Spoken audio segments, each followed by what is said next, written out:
Hello বন্ধুরা, তোমাদের রিকোয়েস্টে আবারও একটা ছোট্ট সুন্দর উনুন নিয়ে চলে এলাম।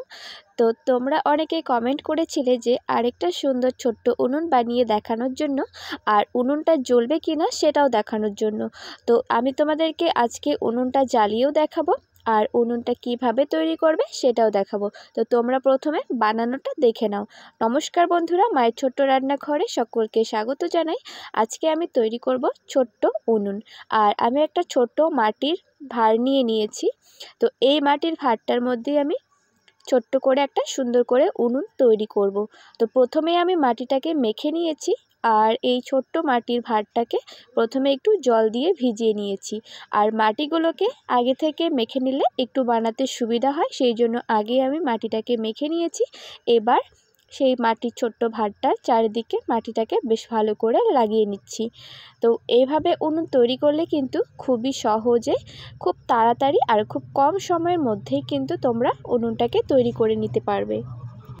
আর তোমাদের কাছে রিকোয়েস্ট, প্লিজ কেউ কিন্তু ভিডিওটা একদম স্কিপ করে দেখবে না। তোমরা প্রথম থেকে শেষ পর্যন্ত ভিডিওটা দেখো, আমি উনুনটা কিভাবে তৈরি করছি। তোমরাও কিন্তু খুব সহজে এরকম ছোট্ট সুন্দর করে একটা উনুন তৈরি করে নিতে পারবে। আর তোমরা অনেকেই এর আগে যে ভিডিওটা দিয়েছিলাম ছোট্ট উনুন বানিয়ে, সেখানে কিন্তু অনেকেই কমেন্ট করেছিলে যে আরেকটা উনুন বানিয়ে দেখাও। তো তোমাদের রিকোয়েস্টে এই উনুনটা আমি আবারও তৈরি করছি, তবে একটু ডিজাইনটা আলাদা করছি। এর আগের উনুনের ডিজাইনটা কিন্তু একটু অন্যরকম ছিল, তো ভাবলাম এটা আরেকটু অন্যরকম করা যাক। তো বানাতে শুরু করে দিয়েছি। আর একদমই কিন্তু খুব সিম্পল ডিজাইন আমি এই উনুনটা করেছি। আর আগের উনুনটা যেহেতু অনেকটাই ছোট ছিল, আর তবুও কিন্তু সেই উনুনটা আমি অনেক সুন্দর করে, অনেকটা কালার করে বেশ সুন্দর করে বানিয়েছিলাম। আর তোমরা উনুনটা ভীষণ পছন্দ করেছিলে। তো এই উনুনটাও আশা করছি তোমাদের কিন্তু ভীষণই ভালো লাগবে। তো দেখতে পাচ্ছ আমি মাটিটা কিন্তু গোল করে বসিয়ে নিয়েছি, অনেকটাই উঁচু করে। তো এবার উনুনের ঝিকগুলো দেওয়ার জন্য ছোট ছোট করে মাটি গোল গোল করে নিয়ে আমি একটু হাত দিয়ে চ্যাপটা করে বসিয়ে দিলাম। আর এই উনুনটা তোমরা ডিজাইনটা দেখে নিশ্চয়ই বুঝতেই পারছো আমি কিভাবে তৈরি করছি, ভালো করে লক্ষ্য করো। তো একদিন শুকিয়ে নিয়েছি উনুনটা, এবার আমি দ্বিতীয় দিন করছি। আর উনুনের মুখটাকে বানানোর জন্য ছোট্ট একটা পাইপের টুকরো করে আমি বসিয়ে দিয়েছিলাম। আর এবার পাইপের টুকরোটা কিন্তু আমি বের করে নিলাম। দেখতে পাচ্ছ কত সুন্দর গোল হয়েছে। আর এভাবে করে নিলে কিন্তু উনুনের মুখটা কাটতে সুবিধা হয়, আর বেশ সুন্দর গোল হয়। এবার ভেতরের সাইডটা আমি একটা কাঁচি দিয়ে ভালো করে গোল করে নিচ্ছি। আর যেহেতু উনুনটা একদমই ছোট, তো আস্তে ধীরে করতে হবে।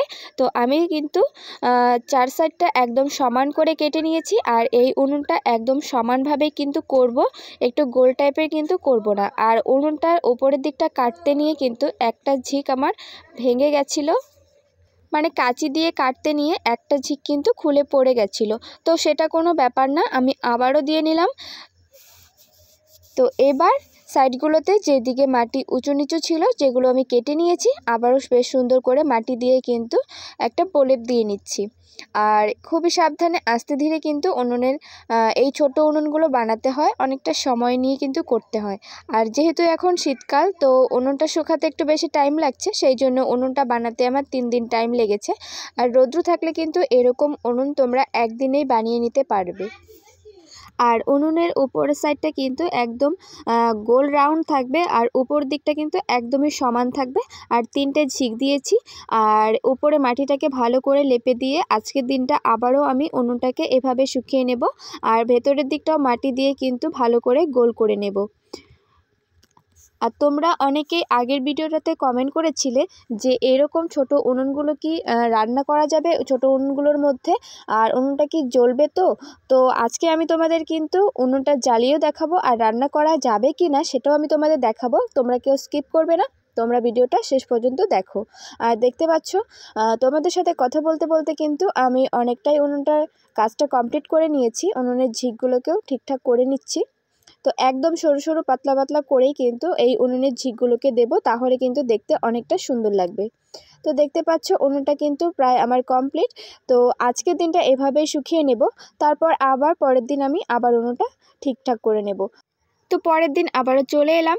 তো এবার উনুনের ঝিকগুলো যে সাইডগুলো একটু বেশি মোটা আছে, মাটিগুলো উঁচু নিচু আছে, সেগুলোকে আমি আবার কেটে নিচ্ছি। তো একদমই কিন্তু সরু সরু করে ঝিকগুলো দেব, তাহলে দেখতে অনেকটাই সুন্দর লাগবে। তোমরা যদি একটু মোটা মোটা রাখতে চাও ঝিকগুলো, সেটাও কিন্তু করতে পারো। তো আমার মনে হচ্ছে যে একদম যদি সরু সরু করে দেওয়া যায় তাহলে অনেকটাই সুন্দর লাগবে উনুনটা, সেই জন্য আমি আবারও কেটে নিলাম। তো তোমরাই বলো যে কেমন লাগছে, আগে যে মোটা ছিল তখন কি ভালো লাগছিল নাকি কেটে নেওয়ার পর ভালো লাগছে।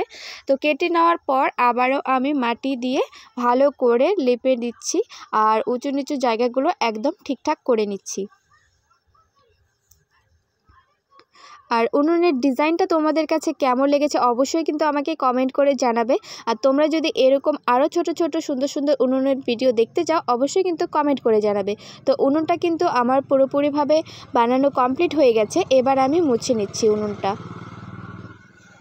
তো ভালো করে মুছে নেওয়ার পর আজকের দিনটা আবারও আমি সারাদিন আর কি উনুনটাকে ভালো করে শুকিয়ে নেব, তারপর তোমাদেরকে উনুনটা জ্বালিয়ে দেখাবো যে উনুনটা জ্বলবে কি না। তো বন্ধুরা, উনুনটা এবার আমি ভালো করে মুছে নিচ্ছি। আর যেহেতু অনেক ছোট উনুনটা, এই ছোট জিনিসগুলো মোছামুছি করতে কিন্তু অনেক অসুবিধা হয় আর একদম ধীরে সুস্থে করতে হয়। দেখতেই পাচ্ছ উনুনটা এতটাই ছোট যে যেহেতু উনুনটা এখনও কাঁচা আছে, আমি কোথায় ধরবো, কিভাবে উনুনটাকে ভালো করে মুছবো আমি বুঝে উঠতেই পারছি না। তো তবুও আমি দেখো আস্তে ধীরে ভালো করে উনুনটাকে মুছে নিচ্ছি। আর যদি রৌদ্র থাকে এরকম উনুন বানাতে কিন্তু একদিনও সময় লাগে না, একদিন সকাল আর বিকালের মধ্যে কিন্তু ভালো করে সুন্দর করে উনুনটাকে বানিয়ে নেওয়া যায় আর শুকিয়েও যায়। তো পরের দিন আমি তোমাদেরকে দেখাচ্ছি উনুনটা। আর একজন দিদিভাই আমাকে কমেন্ট করেছিল, প্লিজ ভালো করে জানাও যে উনুনটা সত্যি সত্যি জ্বলবে। তো এই জন্যই আমি তোমাদেরকে আজকে জ্বালিয়ে দেখাবো যে সত্যি জ্বলবে কিনা। যারা মিনি কিচেনের জন্য এরকম উনুন বানাতে চাও অবশ্যই বানাতে পারো। আর তোমাদেরকে আমি জ্বালিয়ে দেখাচ্ছি, দেখতে পাচ্ছ তোমরা ছোট ছোট করে লাকড়ি কেটে নিয়ে কিন্তু উনুনটাকে জ্বালিয়ে অবশ্যই রান্না করতে পারবে। আজকের এই উনুনের ভিডিওটা ভালো লাগলে একটি লাইক করো, আর আমার চ্যানেলে নতুন বন্ধুরা এসে থাকলে প্লিজ আমার চ্যানেলটিকে সাবস্ক্রাইব করে আমার পাশে থেকো। ভিডিওটা শেষ পর্যন্ত দেখার জন্য অসংখ্য ধন্যবাদ।